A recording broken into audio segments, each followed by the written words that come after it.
Welcome to Fairy Tale Access, where the head fairy's quest is to prove that fairy tales do exist in actual time rather than once upon a time. Together, we will unravel the heroes, young and old, who turn dreams into reality. These are the people who still believe in happily ever after. The discoveries will bend even our most cynical non-believers into believing in fairy tales.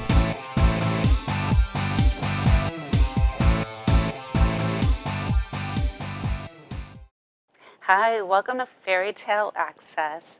Today, we're going to discover a great book, one that brings you right into the illustrator and author's imagination. It's absolutely amazing. And our guest today is the writer and illustrator, Susan Schroeder.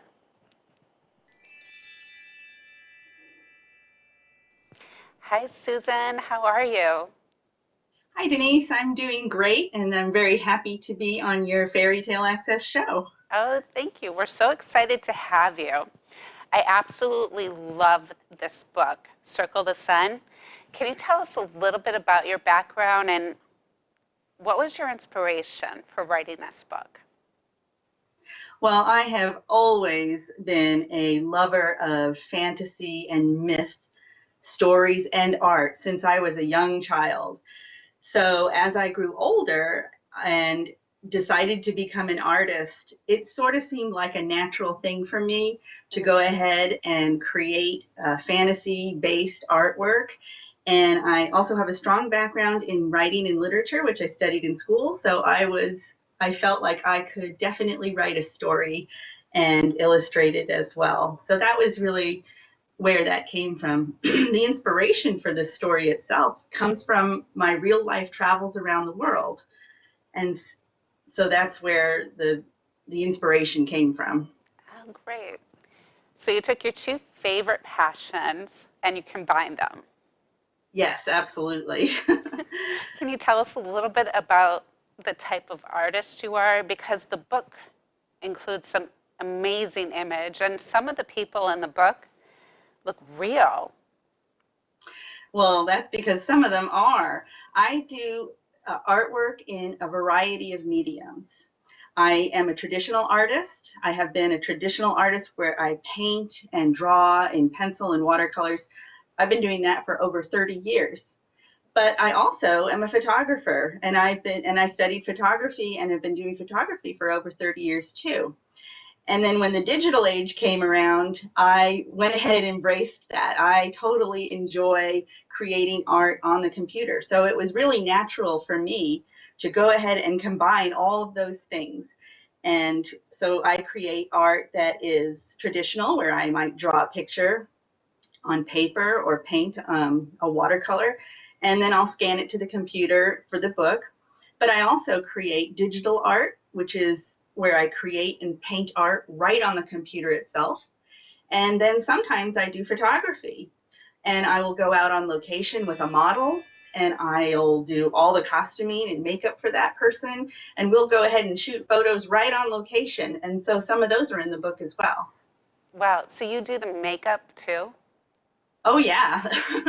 Because I get there's, I do get some help with the costuming from a friend who makes some of it for me. But yeah, I do the makeup and some of the costuming. wow. So what about the woman in the tree? How did you create that costume? Oh, that was a great one. Well, my friend sewed a bodice for me, and then I sewed on all by hand all of that moss and lichen that you see all on her dress, as you'd call it. And a friend of mine, helped make the headdress, the crown that she's wearing, and then we filled it with moss. And the morning of the Real photo shoot, moss? uh, well, it's real in the sense it was craft moss. Oh, okay. So it was real from a craft store. So it's kind of dyed so that it holds its color. Oh, Um, it looks real. yeah, it's interesting. And so that morning, I airbrushed the model and painted her face and body. It took me over 5 hours to do that morning. I hand applied all that gold leaf that you see on her face. And then we drove to the location, which is here in California, and we finished applying all of the moss and touching it all up. And then we took photos. And actually, you can see her in the book trailer video as well that I have sent you. And she was kind of falling apart a little bit during the book trailer, but during the photo shoot, she looked awesome. Oh, that's awesome. That was a fun day. How long does it take you to, how long would you say that the pictures, the art combined, how long did it take you to finish the book or to create the book in general? Well, I definitely started creating the book probably about 3 years ago. And that was really the concept too. The book is actually going to be 4 books total. Each book represents a season. Mm-hmm. And the first book, the one that you have, represents summer. So the concept I started about 3 years ago. That book that you're holding, it probably took approximately 2 years to finish though. Now some of the artwork I already had created prior to that 2 years. So, but it's definitely about a 2-year process. A 2-year process, wow. How long did the picture take when they're on an expedition? And there is, wow, 8 fairies in this picture. Is that the one with the turtle? With the, Yeah, oh, that one. That one was a very complex picture. I think I worked on that picture for 3 months. Wow, 3 months? Yeah. It's amazing. Yes, and all the people in that picture, that picture is almost entirely photographic. So all the kids in that picture are photographs of real kids that worked on me with this project. And so when you consider all the time it took me to photograph and get all those people ready and then actually work on the picture, it was definitely a 3-month process. That's amazing. It's definitely complex when you have a lot of people in a picture. Well, it's just so, I think the video will show a little bit, but it's just such an exciting book. It really brings you into the story, and you've hidden so many things within the picture. Yes, that's something I like to do. I can see. But it's exciting. It brings you back to feeling like you're a child again. Oh, thank you. That's what I was going for. Well, yeah, it's all the things that you imagine it would be like as you're scouting around the countryside. So, you use traditional methods, digital photography, location, costume, makeup. I don't know how you do it all. Did you go to school for any of the art forms that you use? Or is this something? Yes. Oh, you did? I did. When I went to college a million years ago, I studied art, traditional art. Mm-hmm. That was back in the 1980s. So there really wasn't any digital art classes yet. I don't think Photoshop had even been invented yet.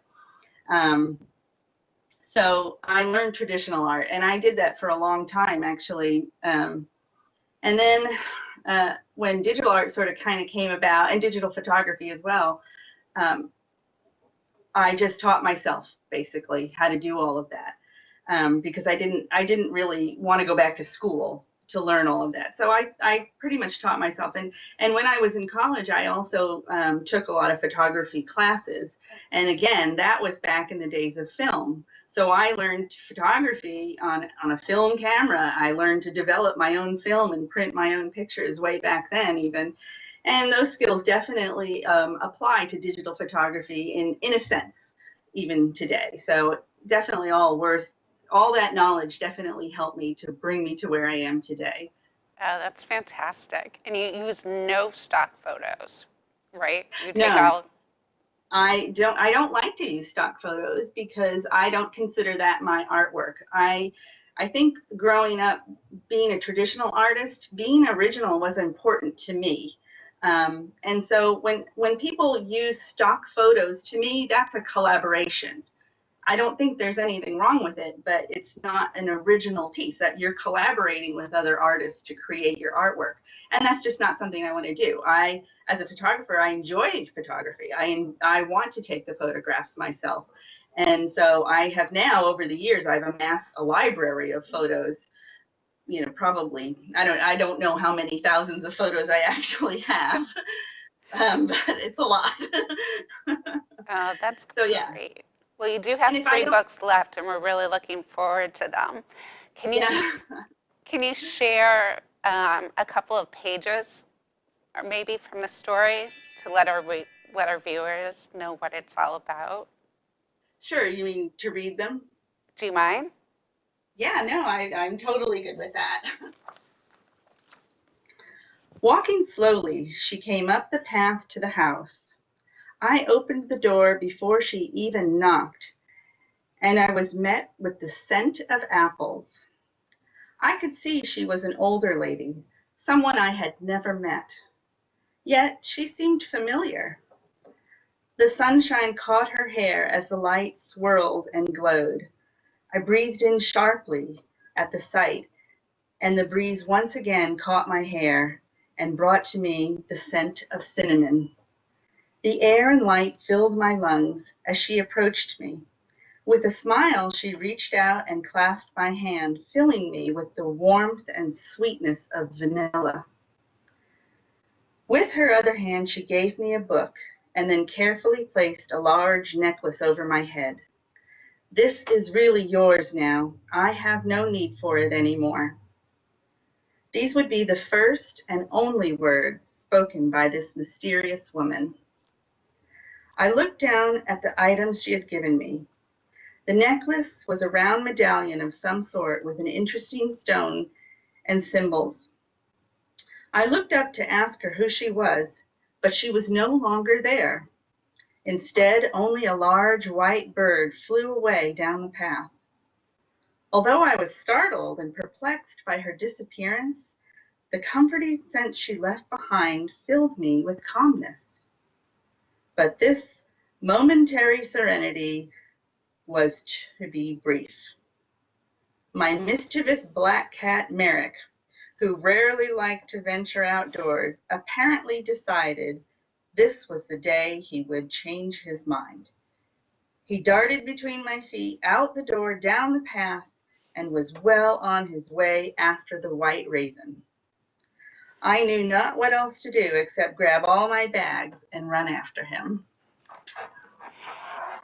Oh, I love it. So where did you run to? Can we give them a little piece of the story? Maybe just the Yeah, first couple of paragraphs, and when you meet just at the top of the hill, when you're at the top of the hilltop?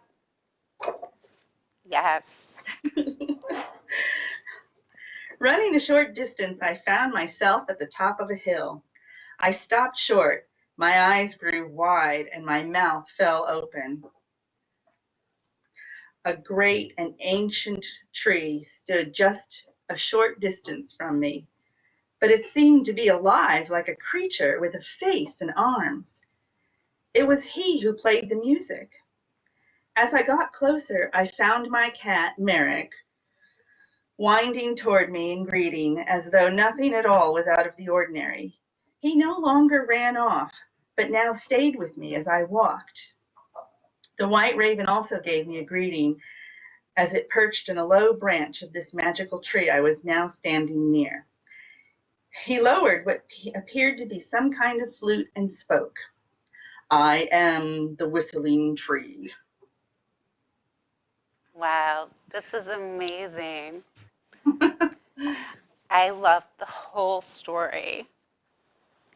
It Thank just you. brings you back to, a land of fairy tales where fairies do exist and other creatures. It's Yeah, really amazing detail in the artwork, and the fact that the artwork backs a lot of the writing just yeah, I really really brings you in more. I I think I've wanted read the it three. story to be part of it. It's part of the artwork, or Uh, the artwork to be part of the story. I think they work together. They really bring out, it brings you to that place, I enjoyed it. I was so excited the first time I read it, and the second and third time, I really loved it. I Oh, shared it. thank you. Yeah, I shared it with my nieces, and they thought it was really fantastic. The artwork is so amazing. But I think it'll Thank help children really with their imaginations and Well, that what's, was my goal. As an artist, I really wanted to illustrate every single page, and that's what this book is. And I think it makes the book unique, is that it is illustrated on every page.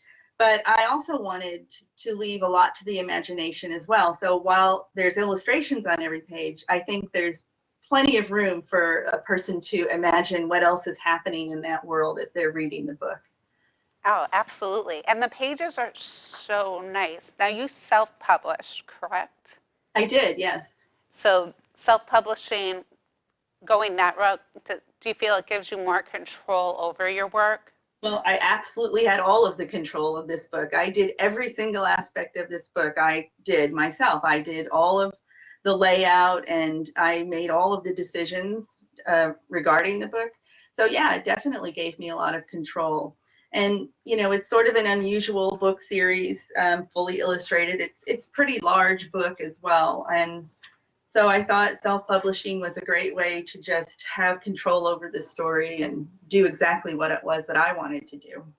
Absolutely. Now, for the texture of the pages, was that something that you took into consideration?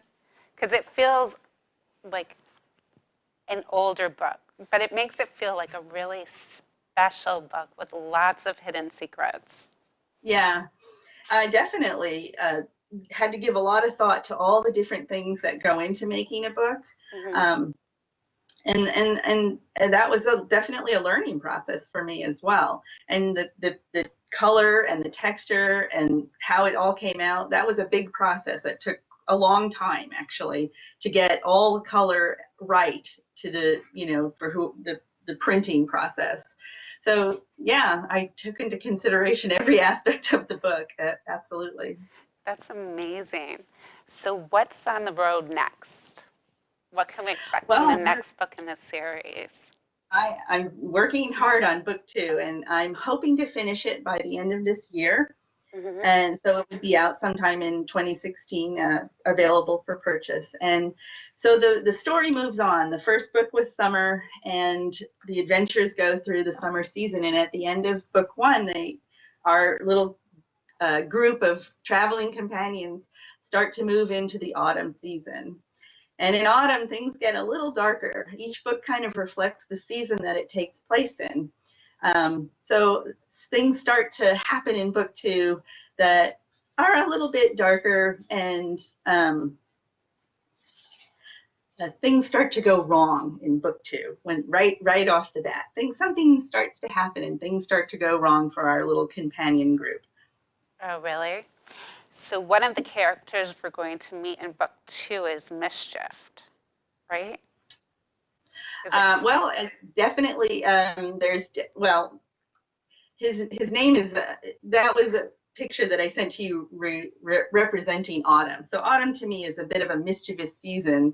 Most people celebrate Halloween in autumn, and there's a bit of mischief going on. So I think that's stuff you can expect in book two to start happening.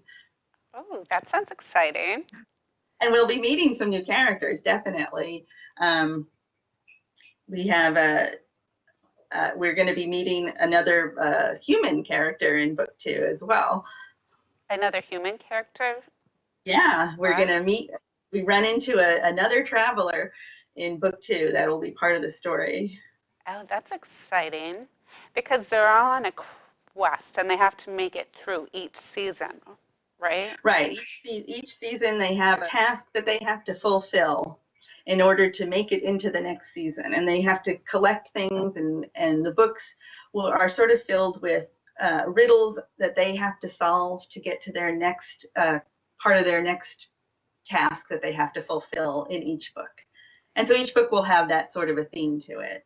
Oh, that's great. You're really good with the riddles because I Oh, think thanks. well, maybe I'm still a child at heart, but it really drew me into the story and I tried to figure it out as we went along. And I Oh, felt like I good. was, well, I felt like I was with the character trying to figure it out. Yeah. I think Yeah. it'd Well, be, that's great. That's what I was going for. And the character of the traveler is the main character in the book. And she's a bit of a mystery herself. she We don't is. really know, we don't really get to see her very much in the book, but that will change as each book moves along. And we'll get a little bit more information about who she is too. Um, so That'll be. yeah. And what was your favorite book of all time growing up? Oh, well, that's a hard question. I was an avid reader as a child. I couldn't get enough books, and I definitely read a lot of fantasy books. But I would have to say the most influential book for me is The Hobbit and the Lord of the Rings by far. As a kid, I couldn't get enough of that. Well, this story definitely takes you to another world similar to theirs, but a little Yeah. brighter, much brighter. Yes. Yeah. Yeah. Definitely. It's definitely a kid-friendly book. Oh, it is. It's amazing. It's all the things that you dream about when you're a kid. Yeah. You know, like just, soaring to different heights and, you know, just different modes Yeah. of travel that you have in Different, here. right. That's right. In book one, they had, I called it an airship that was made with balloon flowers in the first book. And that's how they got around. And in each book, the mode of travel is going to be different. So we'll be finding a new mode of travel in the autumn Wow. book two. So, what are some of the places that you've traveled to that you would say really influenced the first book?